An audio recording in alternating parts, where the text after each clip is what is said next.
I have. I'm not a very as a voracious reader as most of you guys are over here. Because I've been doing a lot of things. While running a startup, I also try to fill my time riding motorcycles, and then I have so many other things that I keep doing. But I realized one thing recently that reading book actually helps you be a better person. And I've been reading books for the past 1 year more regularly. And I started following Ravikant on Twitter.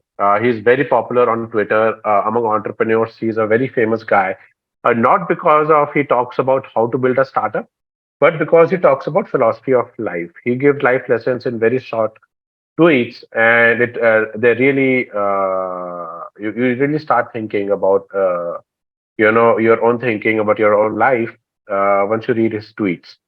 There are many entrepreneurs in India who are very popular, and a lot of them call them poor man's Naval Ravikant. But I really connect with how Naval Ravikant thinks. That is why I follow him just not on Twitter, but I when I picked up his book, I'm not reading it very quickly, and that is also what I saw in the book. Right. So now, who is Naval Ravikant? If we were to ask Naval Ravikant, and if you read his book, we often identify people with their work. But Naval Ravikant would not describe himself as just as the founder of several startups, several exits, as an angel investor and founder of AngelList, because he describes himself as probably a happy guy. So it's very difficult to describe someone like him in his own theory. So there's a saying by Rumi which says, "You are not a drop in the ocean; you're ocean in a drop." So it really fits well with what Naval Ravikant is as a person. So, what is this book about? It's basically not his biography. It is basically what Eric Jorgensen, he has basically put together this book. What he has done is he has listened to various podcasts by Naval Ravikant. He has seen all the tweets and all the talks and everything that Naval Ravikant has done. And obviously, a lot of transcript came from Naval Ravikant. He has put them all together in a book, and so it's not like a story. It's a very unique book in the sense that it's philosopher talking to you, right? They're talking about their wisdom through the entire book. It has been divided into two major parts. It's wealth and happiness, because obviously as an angel investor, as an entrepreneur, sorry, he understands wealth well, and now that he has money, he understands his.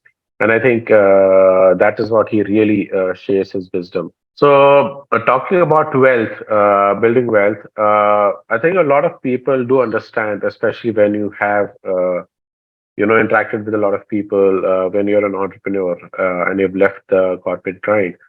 Uh, you realize that you earn with your time. You know that you will not going to get rich renting out your time.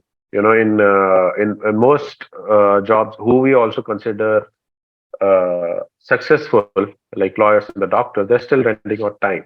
But if you want really wealthy, if you look at the wealthiest people in the world, he doesn't give those examples. It's just that the way he talks about it, you connect these dots in your mind. So he talks about that you do not become rich by renting out your time. You might increase your hourly rate from $100 to $200,000 to $5,000, but ultimately you're still getting paid for time. And you're not going to be one of the wealthiest people in the world by doing that. You have to earn through equity. You have to earn through what he calls, don't think of 10x returns, think about 1,000 returns, 1,000x returns on your time investment using software. So that's why we have these entrepreneurs who build these apps and they have massive exits. Similarly, he also talks about how the modern world is the best place as we see today. You can start a podcast, you can start a YouTube channel, and so many things you can do.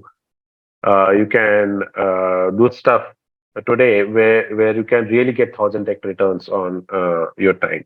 And he also talks about that. Like people think that you make money. It's you don't make money. You actually, it's a skill that you learn. That's what he talks about. So again, how this book is structured is that you're not going to get a step by step process, although he does shows like, okay, this is you do this, you do this, but he talks about your thought process doing that. He talks about a step to step process. So he will not say that, start a company, raise funds, build a product and take an exit. He doesn't talk in such things. He talks about that how to change your mindset and how you change a person to grow. And he also talks about judgment. And so he says that wealthiest of the people, like he gives Warren Buffett's example at many places, that Warren Buffett doesn't get paid for his knowledge of the stock market. That is a lot of people have that. But what he gets paid, why he gets such good returns on his investment portfolio is because he has a very good judgment. Building judgment, he says, is one skill that one should develop, and it develops as you read more and as you practice more. So he himself is a voracious reader. He has dedicated a whole kind of a chapter to reading, how you can become a better reader. I'll be talking about that later. So also he says that he talks about identity. So what happens is sometimes our judgment is clouded by our identity. We think, okay, we have to think this way. We judge situation. We take decisions uh, based on who we think we are, how we think we are. So he says that shed your identity and see the reality. We think that we are the smartest person in the room, but is that the reality? Uh, and again, he does not say these things. Like I just said, that shed your identity of being the smart, thinking you are the smartest in the room. But shed your identity in general. He's like, try to see the reality. And you see the reality more the more you read, the more you understand your environment. And so also as we see, like we live in probably the most dynamic times. We have seen so many growing up. We started seeing the adoption of facts, for example, and facts no one uses anymore. And we are living probably the most dynamic times that there have ever been. Technology are changing every time. So he says that there are no permanent solutions in dynamic system, right? Like what has worked probably for person one might not work for person two. What worked in 2 years earlier might not work today. Again, you have to keep learning how to be a better decision maker, and you do that through reading. Then he talks about the part two of the book is happiness, and that is a part where I'm spending a lot of time in reading, and I'll talk about that how these thought, like why it's okay to read slowly, and he also talks about that. So he talks a lot about happiness, and I think that is what we all look for, right? Wealth and happiness. So he says that happiness can be learned. It is not like you can choose to be happy. It really talks about that. That we all think that, okay, I'll have this, then I'll be happy. I'll have that, then I'll be happy. But he says that no, really, happiness is actually a choice. It's happiness is not about having things or things going your way. But happiness is just being happy and by seeing the positive side of things. It's about staying on your goal and your purpose, and being at peace with even disruption. So he also talks about, he defines peace. I really love this line, which he says. I read this line again and again several times. Peace is happiness at rest, and happiness is peace in motion. So through the entire book, what you will see is like his tweets. They are shown in kind of gray text boxes in the entire book, which really get his thoughts in that. So one of the best parts that I liked was he says that peace is happiness at rest and happiness peace in motion. Again, you have to think of him as a philosopher. He gives a lot of philosophical mindset to you. And again, he says that happiness, love, and passion aren't things you find; they're choices you make. He says that in that when he's talking about this, that happiness is a choice. He says that 2 years earlier, he would have said that, okay, how happy I am. He would have said probably 2 out of 9 or 3 out of 9. But he says now today I'll say that I'm 8 out of 9. Not because he is any more wealthier or anything like that, but he's just how he chooses it to be. And be yourself, and saving yourself. So what he says is that he talks about that how he has never met his mentor because his mentor said that do not meet me. You are a person. You are a world in yourself. You are a universe in yourself. So don't meet me. Be yourself. So often what we do is we make these people our idols, and we say, "Oh, I want to be like them." We might follow a very successful person we agree with, we like. But what he says is like be yourself. Every single human being is unique and be an authentic you. So that is I like about him is be an authentic you. We often attach our identity, it goes back to identity that I am this, I am that, and I want to be like him and want to be like her.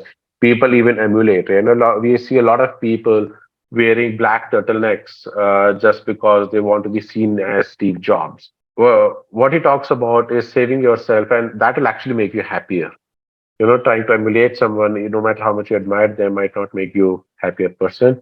He says like he talks about the philosophy. He's like develop your own philosophy of life and happiness, and decide what makes you happy yourself.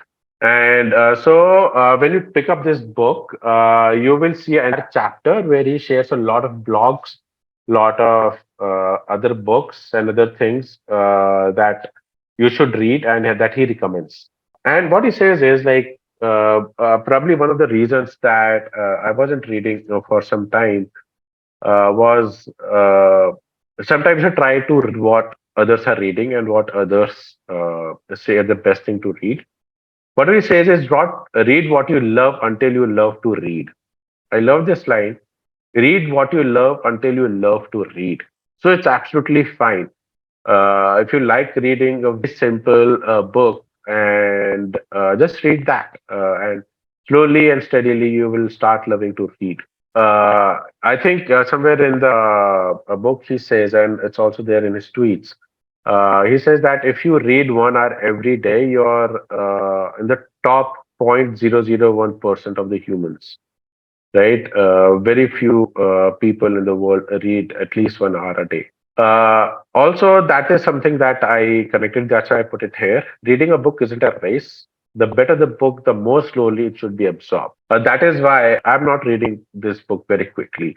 Actually, I'm reading the lines, and I'm really trying to connect it to my life and my life philosophy, and seeing if how I can imbibe those learnings in my life. So I've read it probably the slowest that anybody has read this book. But again, do not let me tell you whether you should read it slow or fast. But that is what he says. Reading a book isn't a race, and the better the book, the more slowly it should be absorbed.